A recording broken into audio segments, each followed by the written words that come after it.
Exploring World History by Ray Notgrass with Charlene Notgrass and John Notgrass. Lesson 22, The Exodus.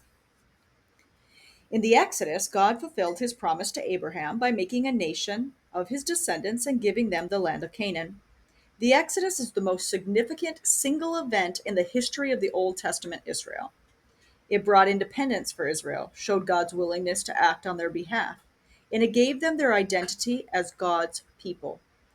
1 Kings 6:1 says that Solomon began the temple 480 years after the son of Israel left Egypt. We are fairly certain that the temple was begun around 966 BC, which would put the Exodus around 1446 BC. From oppression to hope. God brought good out of the bad when he led Joseph through many trials to become vizier of Egypt. Through God's mercies, Jacob's household was able to come to Egypt and live in prosperity. However, this good thing turned bad when a different Pharaoh feared the Israelites and made them perform hard labor. God heard their groaning, remembered the covenant he had made with Abraham, Isaac, and Jacob, and he acted to end their suffering.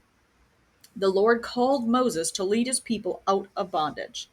Pharaoh's first response to Moses' call to let God's people go was to accuse the Israelites of being lazy and to increase their workload. Rather than thanking Moses for being their deliverer, the Israelites called down God's judgment upon him for making their lives more difficult. Plagues and deliverance. To convince Pharaoh, God initiated a series of plagues on Egypt. God used the plagues to show that he was more powerful than the gods of the Egyptians and their magicians.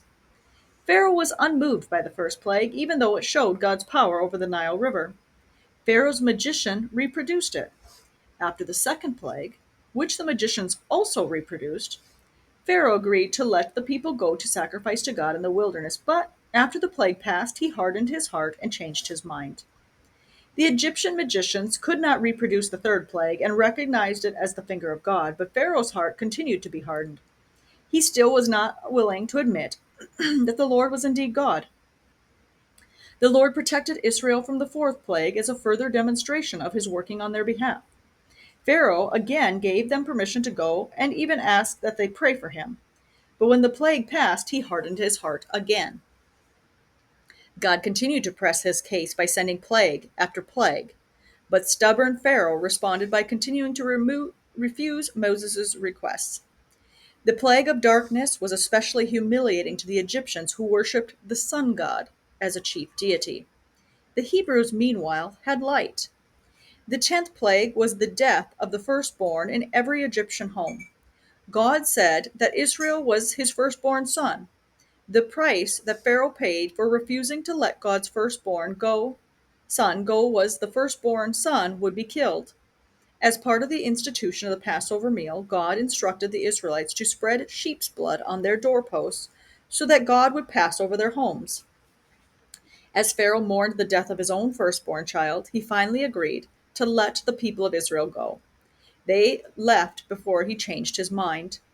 As the Israelites fled eastward to the Red Sea, Pharaoh again had a change of heart and set out with his army to bring the Israelites back.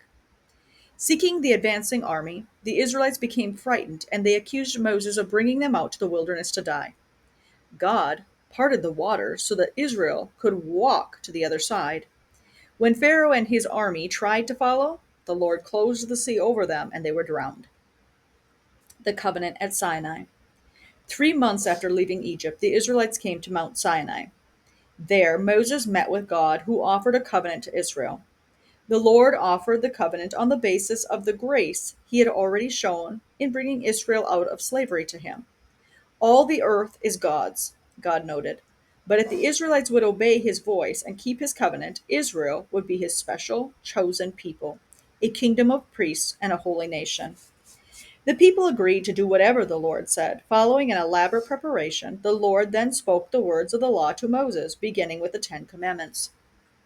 God's blessings, Israel's grumbling. The people of Israel had a difficult time recognizing God's blessings and living in the faith that God was trustworthy and good. When Moses stepped forth as their deliverer, at first they didn't rejoice at their newfound hope, but instead grumbled because Pharaoh increased their workload.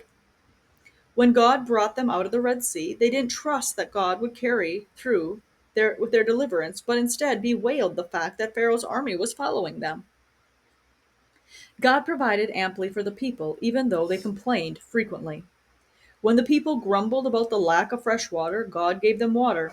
When the people grumbled for the lack of food, God sent them manna.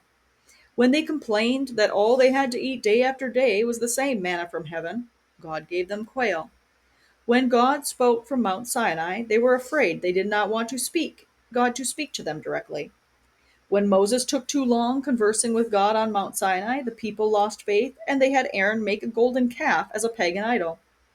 When 10 of the spies who went into Canaan returned with a fearful report, the people did not rejoice at the land God was giving them, but instead they gave up hope. The people of God, shown grace upon grace, called into a covenant with the one true God, did not let the blessing they received change their hearts. Instead, they focused on the difficult things before them and they complained even about their blessings.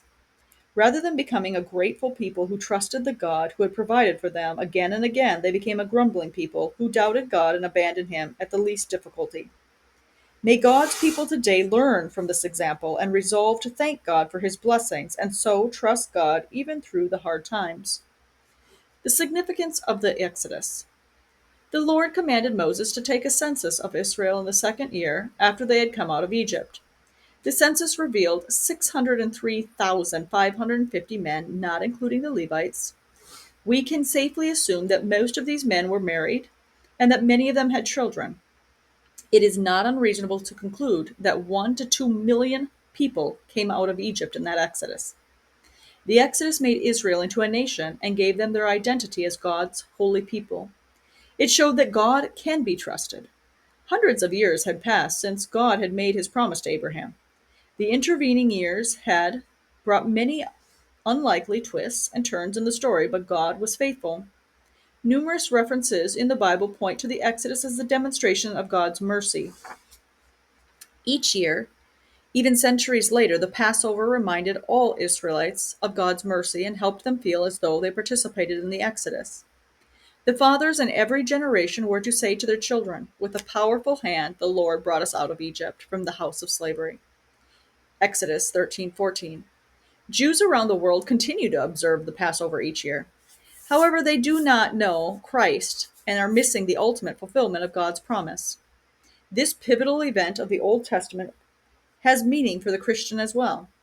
Just as God brought Israel out of bondage of slavery through the waters of the Red Sea into freedom and the blessing of being God's people, so God brings us out of bondage to sin through the waters of baptism into the freedom and blessing of being Christians.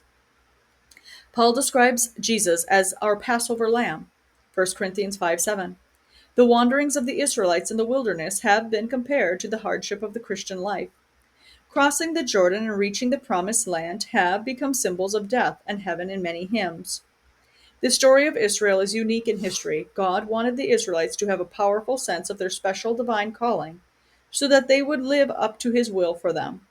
They failed in this to a great degree, but the call still serves as a beacon for those who want to escape spiritual slavery and find the freedom of new identity as God's people.